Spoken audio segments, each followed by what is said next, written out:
The most unique ecosystems on Earth are those that undergo evolution isolated.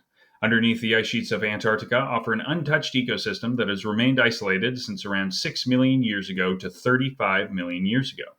I have read a book on Antarctic oceans and I've read many articles on the topic. Recent developments in technology have allowed researchers to look under the Antarctic ice with more accuracy than ever before.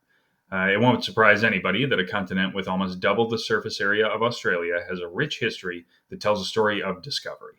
Antarctica has remained a mystery mostly due to its inaccessibility and extreme temperatures. According to the Australian Antarctic Program, near the coast, the temperature can exceed plus 10 Celsius in the summer, drop below 40 Celsius in the winter.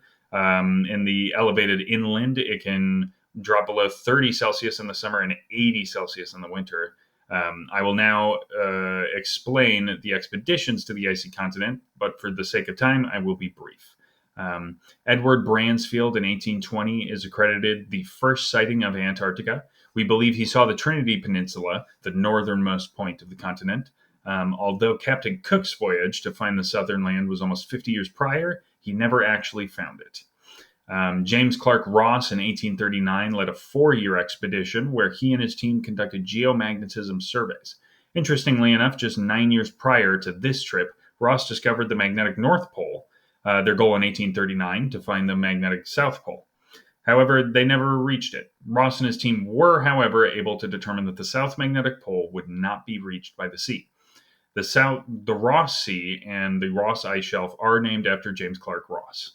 In 1911, the first humans reached the South Pole. As a matter of fact, the South Pole was reached twice in 1911, first by Ronald Amundsen, a Norwegian explorer. About 5 weeks later, a British explorer by the name of Albert Falcon Scott also made it to the South Pole. Around 1950, we see the first permanent research stations being established, the first being Sydney Research Station by the UK. Soon after, Australia established a site of their own on Mac Robertson Land. In 1957 marked the start of the International Geophysical Year, or IGY for short. This was a massive collaborative effort that involved 67 different nations.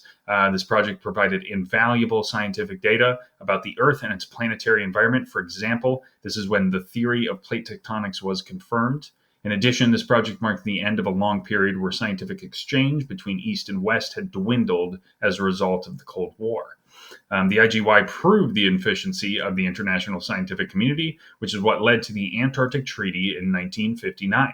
Signed by 12 nations who regularly operate in the continent, the treaty reserves the entire continent for peaceful purpose and scientific research. In 1982, the Commission for the Conservation of Antarctic Marine Living Resources, or CCAMLR, was established. This was primarily in response to commercial interest in Antarctic krill, but other resources were also being overexplored. More protections were introduced in 1988, just due to more understanding of the sensitivity of the Antarctic ecosystem, and these protections were things like expelling sled dogs. In 2007, it marked the start of the International Polar Year, or IPY for short. The goal of this international project was to better understand the land and sea environments of the Arctic and Antarctic oceans and the effects that climate change has on them. Due to the isolation, Antarctica has remained a mystery for hundreds of years. This isolation is also why scientific collaboration is paramount for meaningful progress to be made on the front of understanding the most unique ecosystem on Earth, which is what brings us into the more recent discoveries of our snowy southern friend. In 2000, the British Antarctic Survey published the first images of what Antarctica looks like without the ice, named Bedrock 1.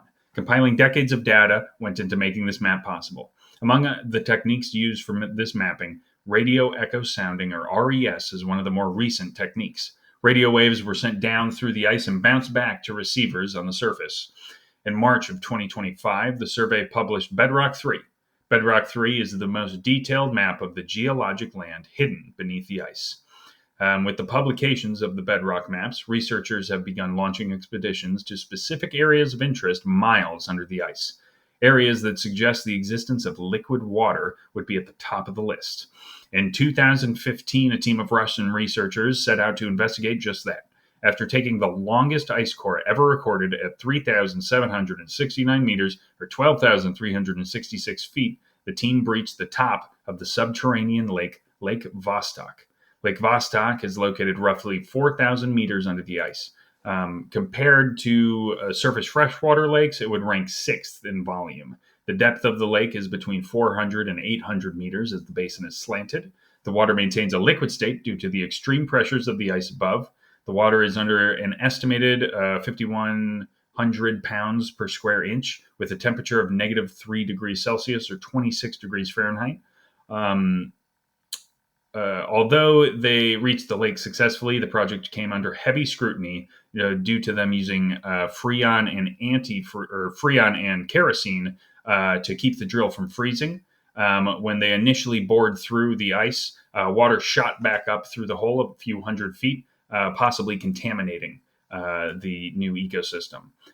This contamination, however, is what led a team of British researchers to develop a way to reach these subterranean lakes without the chance of harming these isolated ecosystems.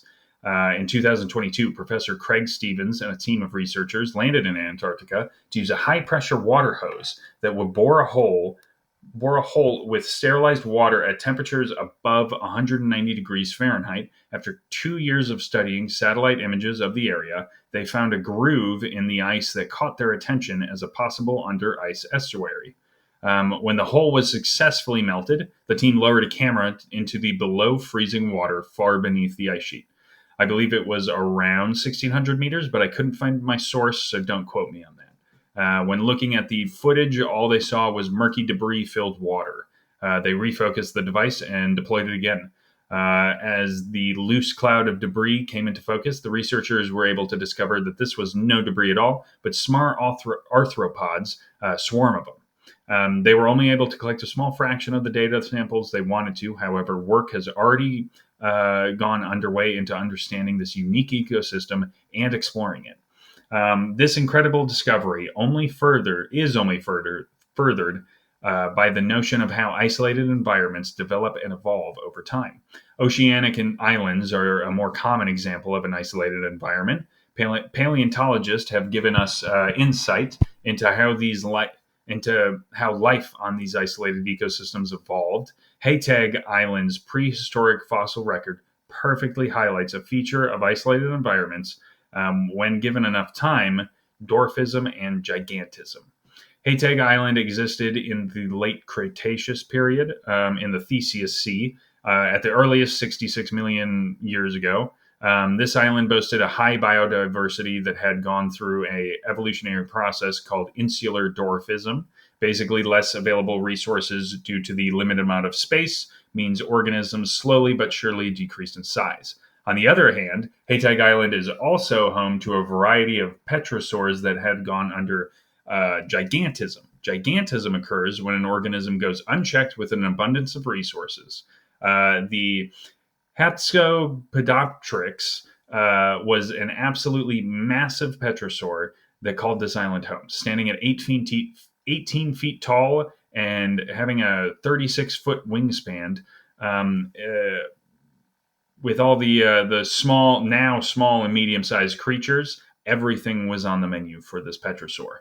And although it's all speculation, dwarfism and gigantism in a subterranean lake is an exciting possibility, to say the least. With everything we currently know, or really how little, the possibilities on how this ecosystem functions is something worth following. We will get to witness in an ecosystem our ancestors could only dream of, and I implore anyone listening to take a moment to consider what unique biodiversity could be down there. In the words of Rachel Carson, life begets life. Whenever you find life, you will always find more life. Thank you for your time.